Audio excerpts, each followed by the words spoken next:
नमस्कार दोस्तों। तो चलिए दोस्तों, आज हम एक बहुत ही इम्पोर्टेंट अलग अलग चैप्टर पर यानी अलग अलग टॉपिक पर पूछे जाने वाले क्वेश्चंस के बारे में हम जानकारी प्राप्त करेंगे। और ये जेईई, टेली, एलडीसी, रैंकर, इन सभी में जो है क्वेश्चन जो पूछे जाते हैं, कभी कभी एडीएसटी के एग्ज़ाम में भी पूछ लिए जाते हैं। तो आज हम एंटीना टॉपिक के रिलेटेड जो है क्वेश्चन करेंगे कि एंटीना से रिलेटेड जितने भी क्वेश्चन बनते हैं, और ये जो है दोनों हिंदी और इंग्लिश दोनों में हम आपको प्रोवाइड कराएंगे। तो आप बने रहिए वीडियो में, वीडियो को पूरा देखिए, मज़ा आएगा। ठीक है। और जिन लोगों को हिंदी में पसंद आए हिंदी में, और जिनको इंग्लिश में, तो दोनों हैं। ठीक है। तो चलिए हम स्टार्ट करते हैं बिना देरी किए हुए। वीडियो अगर पसंद आए तो लाइक करें, चैनल को सब्सक्राइब करें। पहला क्वेश्चन है कि the magnetic field of an antenna is perpendicular to the earth, the antenna's polarization. Hindi में पढ़ लेते हैं कि एंटीना का चुंबकीय क्षेत्र यानी मैग्नेटिक फील्ड जो बोलते हैं, चुंबकीय क्षेत्र पृथ्वी के लंबवत है, तो एंटीना का ध्रुवीकरण कैसा रहेगा? तो हॉरिजेंटल रहेगा दोस्तों, जिसको हिंदी में क्षैतिज बोलते हैं। तो ठीक है। नेक्स्ट है यागी एंटीना हैज गेन। तो यागी एंटीना का गेन कितना होता है? तो यागी एंटीना का, या गेन कहने का मतलब लाभ लिखा है। ठीक है, गेन करना। तो इसको आप ध्यान नहीं दें, गेन से एंटीना का गेन है 10 से 20 dBi। An antenna is classified based on, यानी एंटीना को निम्न के आधार पर वर्गीकृत किया जाता है। तो किस प्रकार वर्गीकृत किया जाता है? तो इसको किया जाता है दोस्तों फ्रीक्वेंसी। ठीक है, यानी कि फ्रीक्वेंसी, आवृत्ति, साइज यानी आकार, और डायरेक्टिविटी का मतलब है दिशात्मकता, यानी कि किस दिशा में, किस डायरेक्शन में। तो ये उसका है सेकंड वाला ऑप्शन जो है, मैं इसको सेकंड वाला ऑप्शन जो है मैं कर देता हूँ आपको। ठीक है। तो ये इसका आंसर है दोस्तों। ये थोड़ा डार्क।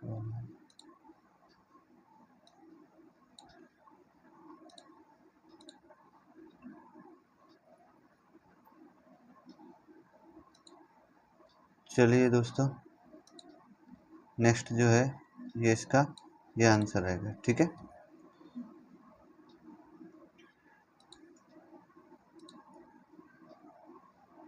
चलिए, चौथा क्वेश्चन है omni directional antenna always have dash polarisation.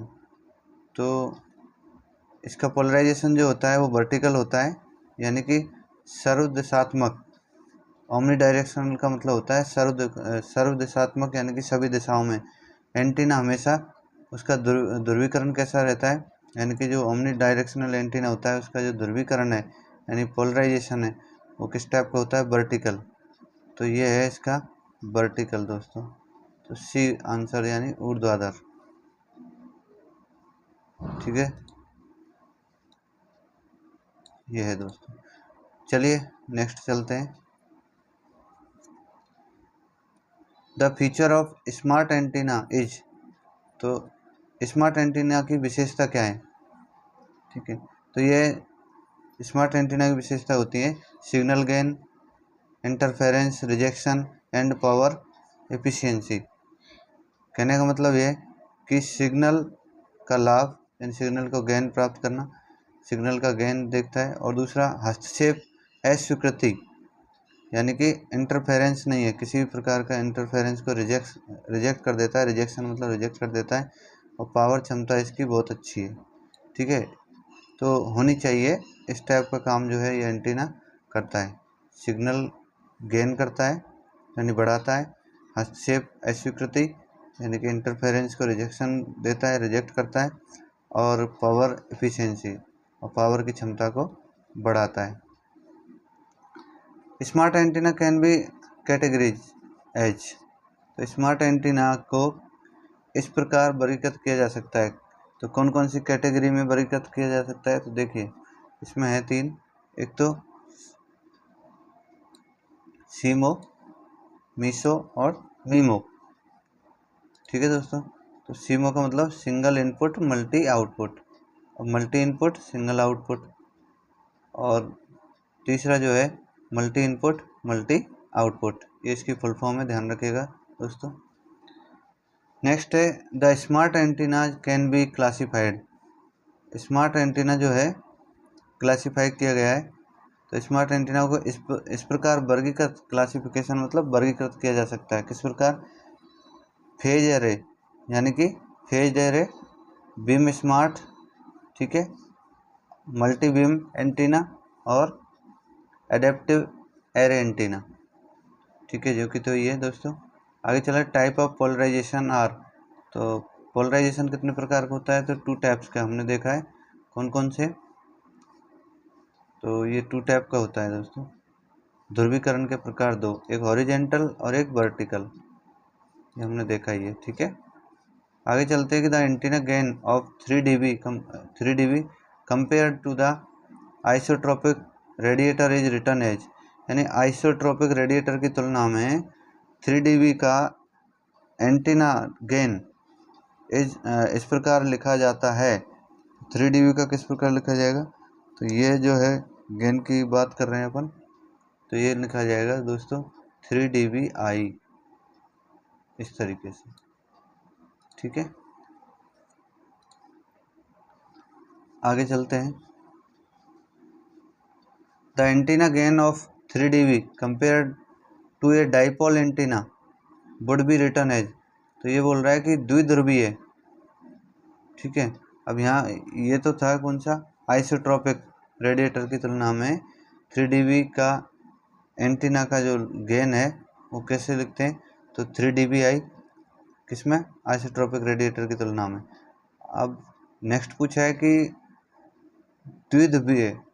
द्विध्रुवीय एंटीना की तुलना में 3 dB एंटीना का गेन किस प्रकार लिखा जाएगा? तो ये लिखा जाएगा दोस्तों 3 dBd, ठीक है। किसमें?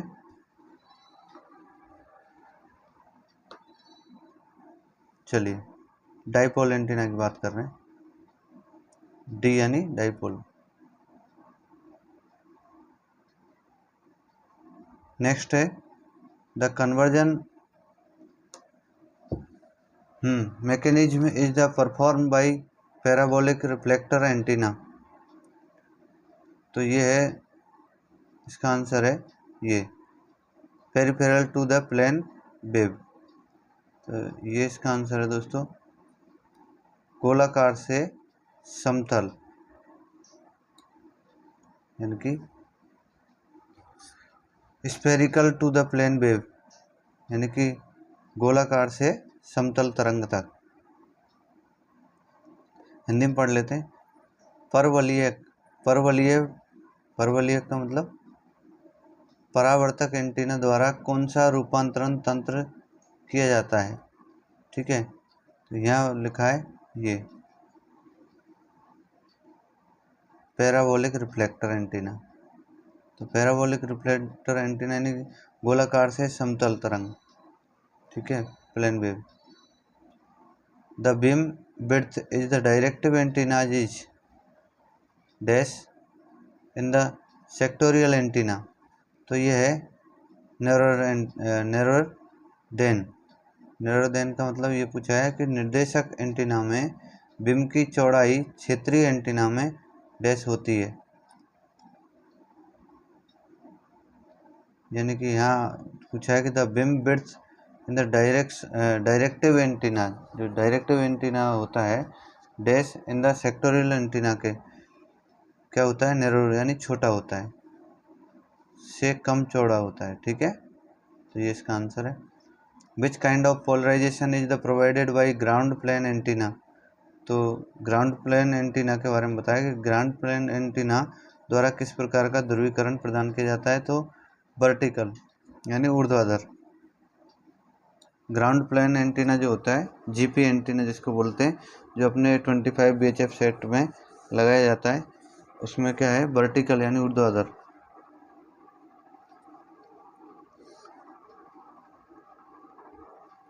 आगे है what is the nature of radiation pattern of an isotropic antennas, तो ये है स्फेरिकल। ठीक है,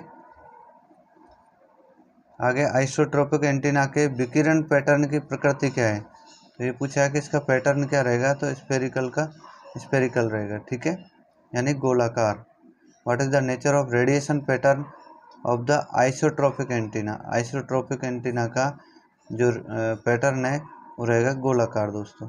ठीक है, कौन सा, स्फेरिकल, गोलाकार। At which angle does the front to back ratio specify an antenna gain, तो किस कोण पर आगे से पीछे का अनुपात एंटीना का लाभ निर्दिष्ट करता है, तो 0 डिग्री से लेके 180 डिग्री, 0 से लेके 180 डिग्री तक। आगे है the angular separation between the half power point on A antennas radiation pattern is, तो बीम विड्थ, यानी एंटीना के विकिरण पैटर्न पर अर्ध शक्ति बिंदुओं के बीच में जो कोणीय विकिरण पृथक्करण होता है वो कैसा होता है, बीम चौड़ाई। ठीक है, बीम विड्थ मतलब बीम की चौड़ाई की। The process of interchangeability of the receiving end transmitting operations of antennas is known,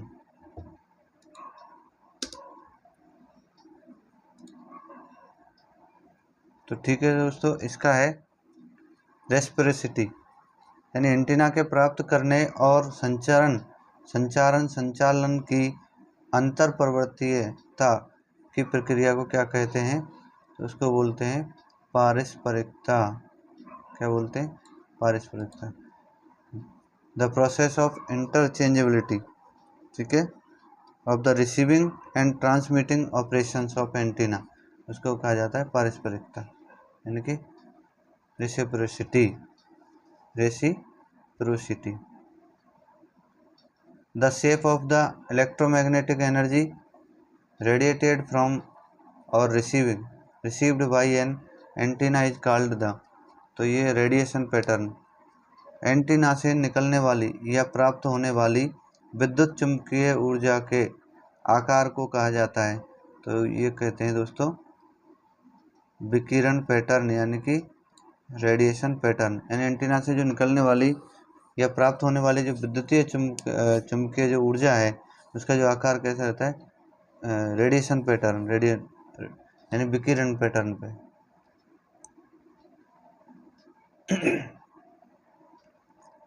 आगे है व्हाट इज एंटीना, एंटीना क्या है, तो एंटीना क्या है, एक metallic device for the radiation and receiving radio waves, तो एंटीना क्या है कि एक रेडियो तरंगों को विकिरण करना या प्राप्त करने के लिए धातु का एक उपकरण है। ठीक है, नेक्स्ट है the antenna made up of a driven element and one or more parasitic elements is the generally referred to as a, तो ये यागी एंटीना होता है, तो हिंदी में पढ़ लेते हैं कि एक संचालित तत्व और एक या अधिक परजीवी तत्वों से बने एंटीना को आमतौर पर क्या कहा जाता है, तो यागी एंटीना कहा जाता है दोस्तों। ठीक है, यागी एंटीना यानी कि एंटीना मेड अप जो कि बनता है ड्राइवन एलिमेंट एंड वन या मोर पैरासिटिक एलिमेंट से, जनरली जो बना रहता है वो है यागी एंटीना। रेडिएशन पैटर्न, तो रेडिएशन पैटर्न और डायमेंशनल क्वांटिटी डैश, तो 3 डायमेंशन क्वांटिटी होता है। तो विकिरण पैटर्न जो है आयामी मात्रा है किसकी, 3 आयामी मात्रा है, 3D बोलते हैं, 3D डायमेंशन, 3 डायमेंशन। आगे linear polarization can be the obtain only if the wave consist of dash, तो ये है both X and E Y and in phase, तो रेखीय ध्रुवीकरण केवल तभी प्राप्त किया जा सकता है जब तरंग में हो, क्या हो, एक्स और ई वाई एंड दोनों फेज। ठीक है, तो ये इसका आंसर है, कला लिखा है फेज की जगह यहाँ पे क्योंकि हिंदी में ऐसा ही कन्वर्ट किया गया है। A smart antenna reduce the multipath effects, तो ये इसका आंसर आएगा ट्रू। स्मार्ट एंटीना मल्टीपाथ प्रभाव को कम करता है, तो ये बिल्कुल सही है। जो स्मार्ट एंटीना होता है वो मल्टीपाथ का जो प्रभाव है उसको कम कर देता है। And the isotropic antenna is imaginary antenna that the radiates power equally in all the directions, तो ये सही है। यानी आइसोट्रोपिक एंटीना एक काल्पनिक एंटीना है जो सभी दिशाओं में समान रूप से शक्ति विकिरण करता है, तो बिल्कुल सही है आइसोट्रोपिक एंटीना। आगे है ए ग्राउंड प्लेन एंटीना ट्रांसमिट ए हॉरिजेंटल पोलराइजेशन सिग्नल, तो ये बिल्कुल सही है। एक ग्राउंड प्लेन एंटीना एक क्षैतिज रूप से ध्रुवीकृत संकेत प्रसारित करता है। ध्रुवीकृत कौन सा? क्षैतिज,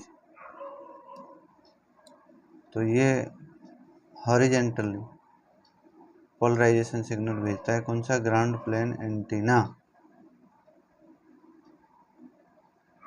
ठीक है दोस्तों,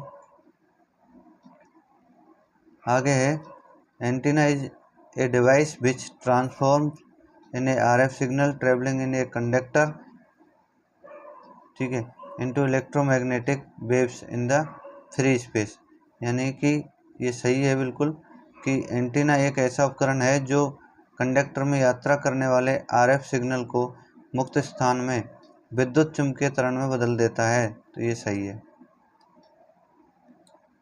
जो रेडियो सिग्नल है ना उसको बदल देता है दोस्तों। ठीक है, आगे चलते हैं।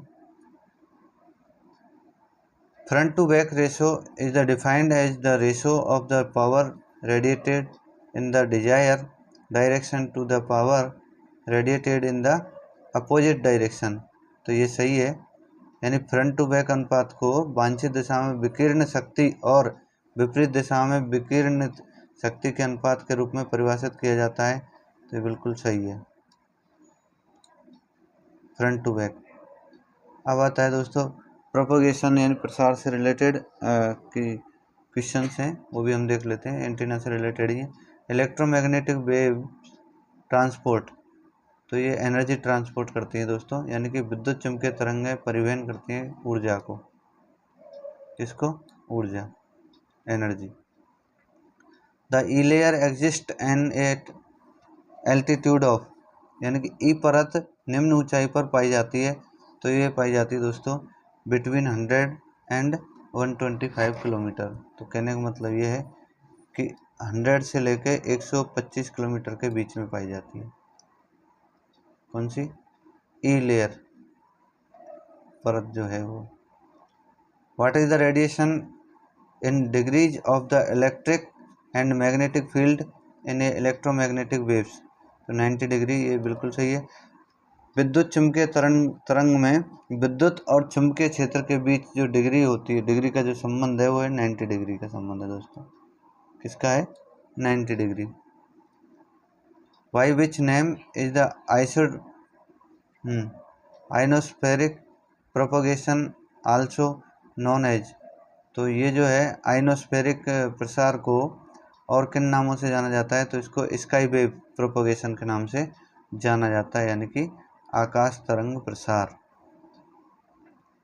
What is the lowest layer of the ionosphere, ionosphere की जो लोएस्ट लेयर है वो कौन सी है? डी लेयर, तो इसका आंसर है D. Which layer is used for high frequency day time propagation, तो ये है दोस्तों डी लेयर। उच्च आवृत्ति वाले दिन के समय प्रसार के लिए किस परत का उपयोग किया जाता है दोस्तों? तो ये डी लेयर का यानी डी परत का उपयोग किया जाता है। व्हाट आर इलेक्ट्रोमैग्नेटिक वेव्स, तो a wave consisting of a electric field and a magnetic field at right angle to each other, यानी कि विद्युत चुम्बकीय तरंगें क्या है? तो विद्युत चुम्बकीय तरंगें क्या है? एक विद्युत क्षेत्र और एक चुंबकीय क्षेत्र से मिलकर बनी तरंग एक दूसरे के समकोण पर होती है, तो ये इसका आंसर है दोस्तों। ठीक है, एक विद्युत क्षेत्र और एक चुंबकीय क्षेत्र, इन दोनों से मिलकर जो एक दूसरे के समकोण पर जो होती हैं उनको हम कहते हैं विद्युत चुंबकीय तरंगें। Frequencies in the UHF range propagate bye means of, तो यूएचएफ रेंज में आवृत्तियाँ किसके माध्यम से प्रसारित होती हैं, तो लाइन ऑफ साइट प्रोपोगेशन किसके माध्यम से होती है, लाइन ऑफ साइट यूएचएफ के अंदर। आगे चलते हैं, तो लाइन ऑफ साइट यानी कि सी दृष्टि रेखा, एलओएस प्रसार। Velocity of A radio waves in the free space, तो वेलोसिटी यानी कि मुक्त अंतरिक्ष में रेडियो तरंग का जो वेग होता है, ठीक है, वो होता है ये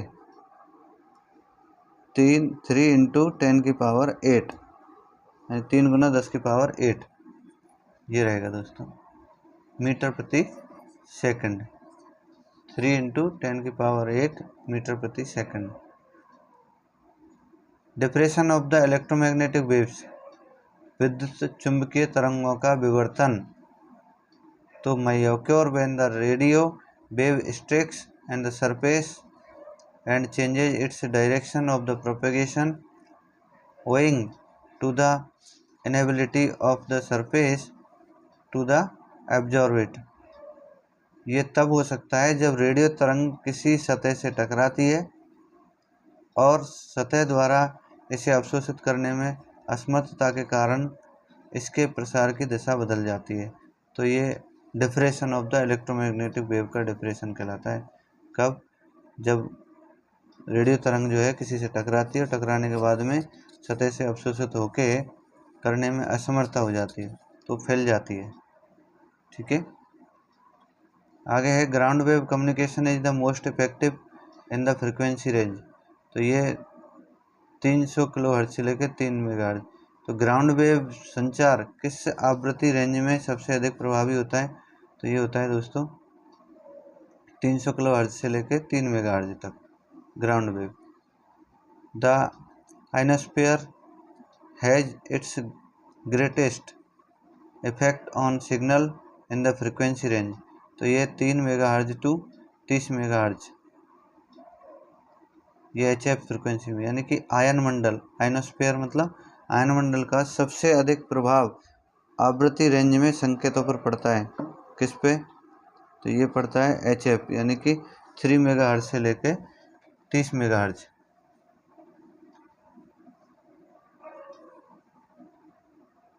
नेक्स्ट है electromagnetic waves are refracted when they, यानी इलेक्ट्रोमैग्नेट यानी विद्युत चुंबकीय तरंगें तब अपवर्तित होती हैं जब वे क्या होती हैं, अपने वर्तमान माध्यम की तुलना में उच्च घनत्व वाली वस्तु से टकराती है, यानी कि hits an object of the higher density than its current medium. ठीक है, ये इसका आंसर है। द डेस लेयर इज यार the most important region for the long distance HF communication, तो F लेयर यानी कि परत यानी परतें लंबी दूरी के HF संचार के लिए सबसे महत्वपूर्ण क्षेत्र है वह है F। A diversity scheme in which 2 or more receivers and a signal antenna used in तो फ्रीक्वेंसी डाइवर्सिटी, यानी कि एक विविधता योजना में जिसमें 2 या अधिक रिसीवर और एक एकल एंटीना का उपयोग किया जाता है, तो यह है आवृत्ति विविधता। क्या है, आवृत्ति विविधता, frequency diversity. A diversity scheme wherein the several antennas are used pointing in different direction with generally a small and angular separation is called, तो ये कौन सा है, एंगल डाइवर्सिटी, यानी विविधता योजना जिसमें कई एंटीना का उपयोग अलग अलग दिशाओं में इंगित करने के लिए किया जाता है, जिसमें आमतौर पर एक एंटीना एक छोटा कोणीय पृथक्करण होता है उसे कहा जाता है, तो उसे कोण विविधता कहते हैं दोस्तों।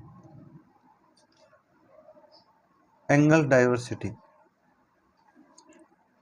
What is selective fading? तो सेलेक्टिव फेडिंग क्या होता है? तो selective fading A fading caused when the coherence bandwidth of the channel is smaller than the bandwidth of the signal। तो चयनात्मक फीकेपन क्या है? फेडिंग मतलब। तो यह है दोस्तों चैनल की संगति बैंडविड्थ सिग्नल की बैंडविड्थ से छोटी होने पर होने वाला फीकापन। ठीक है, यानी कि bandwidth of the signal.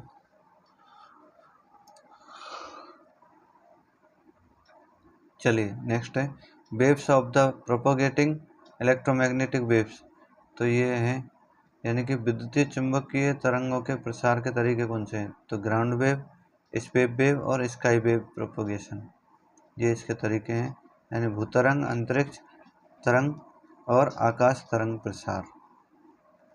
Line of site communication is not a factor in which frequency range. तो ये बोल रहे हैं कि लाइन ऑफ साइट संचार किस आवृत्ति रेंज में कारक नहीं है? HF, हाई फ्रिक्वेंसी में। ये थे दोस्तों कुछ क्वेश्चंस जो हमने एंटीना और प्रोपोगेशन से रिलेटेड कुछ क्वेश्चन किए थे। तो ऐसे अलग अलग टॉपिक पे हम बहुत सारे क्वेश्चंस जो है करेंगे। ठीक है दोस्तों, यानी कि ये बहुत ही इंपॉर्टेंट क्वेश्चंस हैं, तो आप इनको पढ़ लीजिएगा। हिंदी और इंग्लिश में दोनों में ये बताए गए हैं। तो थैंक यू दोस्तों, वीडियो पूरी देखने के लिए धन्यवाद। अगर अच्छी लगे ठीक है तो वीडियो को लाइक करें, चैनल को सब्सक्राइब करें एंड शेयर करें। थैंक यू दोस्तों, आज के लिए इतना ही, फिर नेक्स्ट वीडियो में मिलेंगे। थैंक यू, आज के लिए इतना ही।